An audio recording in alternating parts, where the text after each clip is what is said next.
नशर फिरोज खां ख़बर शामिल कयूं पिया। मंसूर मलिक जे रिपोर्ट मुताबिक़ जीडीए अॻुवान डॉक्टर अब्दुल सत्तार राजपर जे अॻुवाणीअ में संदसि रहाइशगाह ते बलदियाती इलेक्शन जे हवाले सां गॾिजानी थी गुज़री, जंहिंमें इलाइक़े जे मजमूई सूरत हाल ते सलाह मशवरा कया विया, जंहिंमें इहो तय कयो वियो त यूसुफ़ी राजो कीरियो में फंक्शनल मुस्लिम लीग ऐं राजूनी इत्तेहाद जा गॾियल उम्मीदवार आंदा वेंदा।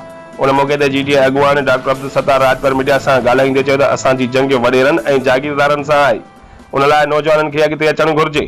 हुन चयो त सिर्फ़ यूसुफ़ी राजू कीरियो न, पर जिते बि पीपल्स पार्टी जो उम्मीदवार हूंदो उन जो भरपूर मुक़ाबिलो कंदासीं।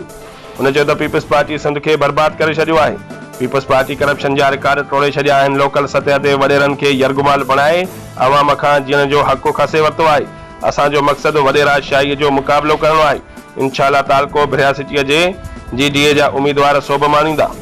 उन मौक़े ते मुख़्तलिफ़ बिरादरनि पारां डॉक्टर अब्दुल सत्तार राजपर खे यकीन ॾियारियो वियो त असां अवां सां हर मोड़ ते गॾु आहियूं।